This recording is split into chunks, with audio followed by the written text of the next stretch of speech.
Hi అండి, నేను మీ ధనంజయ్. నేటి ప్రపంచం. Please subscribe my YouTube channel. మత్స్యకారుల తాలూకా జీవనభృతి. మత్స్యకారుల తాలూకా జీవనభృతి ఎలా ఉంటుందంటే, ఒక్కరోజు వేట చేస్తే ఒక 1000-2000 దొరికితే ఆ తర్వాత దురదృష్టం ఎలా వెంటాడుతుందంటే, వరుస తుఫాన్లైన రావడం, లేకపోతే సముద్రంలో ఒడిసి ప్రభావమైన చోటు చేసుకుంటుంది. ఈ ఒడిసి ప్రభావము నెక్స్ట్ ఈ తుఫాను కారణంగా ఒక్కరోజు వేట చేసి మరలా 10 రోజుల వరకు వేట నిషేధంగా ఉంటుంది. మరి ఎలా బ్రతుకుతారు, ఎలా మెయింటైన్ అవుతారు అనేది చాలా విచిత్రమైన క్వశ్చన్. చూడండి, సముద్రం చూడండి ఒకసారి. మొన్న సముద్రం ప్రశాంతంగా ఉంది, కానీ ఇప్పుడు మళ్ళీ తుఫాను హెచ్చరికలు జారీ చేశారు. ఈ తుఫాను కారణంగా ఏమవుతుందంటే, సముద్రంలో అలజడ మొదలయ్యి మత్స్యకారులు వేటకు వెళ్ళడానికి చాలా ఇబ్బందిగా ఉంటుంది. అలాగే కొన్ని రోజుల తర్వాత ఏమవుతుందంటే, తుఫాను ఏదో తప్పిందిరా బాబు భగవంతుడా అనుకుని మనం ఆలోచిస్తే, తుఫాను పోయాక సముద్రంలో ఒడిసి ప్రభావం పెరుగుతుంటుంది అనమాట. అంటే వీళ్ళు వేటకు వెళ్ళిన తర్వాత వీళ్ళు వేసే వలల్ని ఆ ఒడిసి అనేది లాగేసి, అంటే సముద్రం అంతా లాగేసి వలని తీసుకువెళ్ళిపోతుంటుంది. ఇలాగ మత్స్యకారుల తాలూకా జీవన విధానం అనేది ఇలా ఒక్కరోజు వేట ఉంటే 10 రోజులు వేట లేకపోవడం. భగవంతుడా ఎలారా వీళ్ళందరూ కూడా ఏంటంటే గంగమ్మని నమ్ముకొని జీవనభృతి చేసేవాళ్ళే తప్ప కానీ ఇంకా వేరే ఆప్షన్ అంటూ లేదు. ఈ సముద్ర తీర ప్రాంతం మొత్తం కూడా ఇక్కడ నుంచి చూసుకుంటే ఈ సముద్ర తీర ప్రాంతంలో ఉన్న మొత్తం విలేజ్లన్నీ కూడా మన గంగమ్మ మీద ఆధారపడి జీవనోత్పత్తి చేస్తుంటారు. అయితే వీళ్ళకి ఎటువంటి ఆప్షన్ అంటూ మరి లేదు.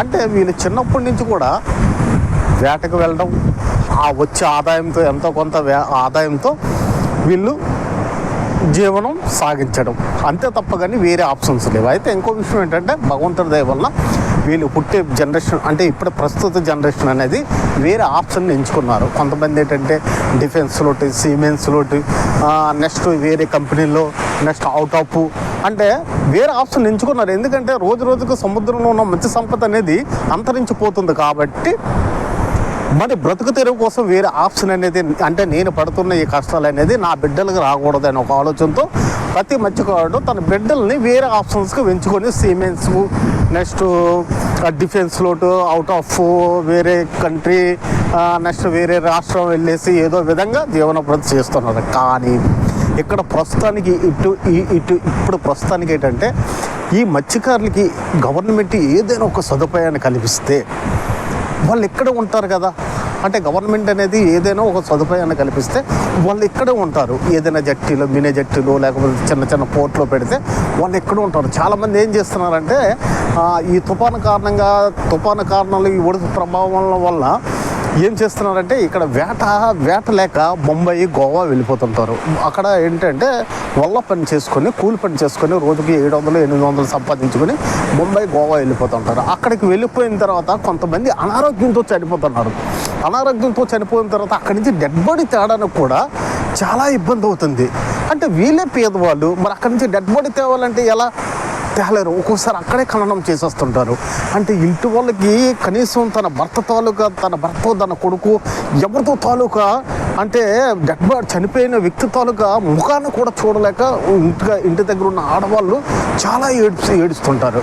అంటే ఇలాంటి సమస్యలన్నీ మత్స్యకారుడికి ఎందుకు జరగాలి? ఉదయం మత్స్యకారుడు వేటకు వెళ్ళేటప్పుడు ఎంత భయంకరంగా ఉంటుందంటే, వేకున అవ్వచ్చు, రాత్రి 12 గంటలు కావచ్చు. రాత్రి 12 గంటలప్పుడు ఆ చలిలో, ఆ చీకట్లో సముద్రాన్ని వేటకెళ్తాడు. పెద్ద పెద్ద ఆ అలల తాగడికి వీళ్ళు వెళ్ళే మరబోట్లు అయినా, లేకపోతే చూడండి, ఇవి మరబోట్లు కావు, ఇవి తెడ్డితో లాక్కొని వెళ్ళాలి. ఇలాంటి బోట్ల పైన బాగా తరలు దాటుకొని వెళ్ళాలంటే ఎంత ప్రాణాంతకరమైన భయాన్ని, అంటే డేంజర్ని దాటుకొని వెళ్ళాలి. అంటే అంటే వేటకు వెళ్ళి తిరిగి ఒడ్డుకు చేరేటంత వరకు మత్స్యకారుడికి ప్రాణం మీద ఆశ ఉండదు. అంటే నేను బ్రతికుతానా లేదా అనే ఒక విధంగా ఉంటుంది అనమాట. ఒడ్డుకు చేరిన తర్వాత అమ్మయ్య ఈరోజు నేను బ్రతికేస్తాను రా బాబు అంతే తప్ప కానీ సముద్రం నుంచి వేటకు వెళ్ళి ఇంటికి వచ్చినంత వరకు కూడా తనకు నమ్మకాలు ఉండవు. ఒకవేళ ఇంత కష్టపడి వెళ్తే భగవంతుడు ఆ గంగమ్మ కరుణిస్తే ఏవో కొద్దిగో గొప్ప మత్స్య సంపద దొరుకుతుంది, లేకపోతే అది కూడా ఉండదు. ఇలాంటి కష్టాలతో మత్స్యకారుడు జీవనం సాగిస్తున్నాడు. కనుక నేను ప్రభుత్వాన్ని అంటే చిన్న రిక్వెస్ట్, ఇటువంటి సముద్ర తీరాన ఏమైనా చిన్న చిన్న జట్టీలు పోర్ట్లు పెడితే మత్స్యకారుడు అనేది అక్కడ హ్యాపీగా జీవనం సాగిస్తాడని కోరుకుంటున్నాను. ఇట్లు మీ ధనంజయ్, నేటి ప్రపంచం. నేను ఒక మత్స్యకారుడిని కాబట్టి ఫ్రెండ్స్, ప్లీజ్ నా ఛానల్ని సబ్స్క్రైబ్ చేసి లైక్ చేసి షేర్ చేస్తారని మరీ వేరుకుంటాను. ఇట్లు మీ ధనంజయ్.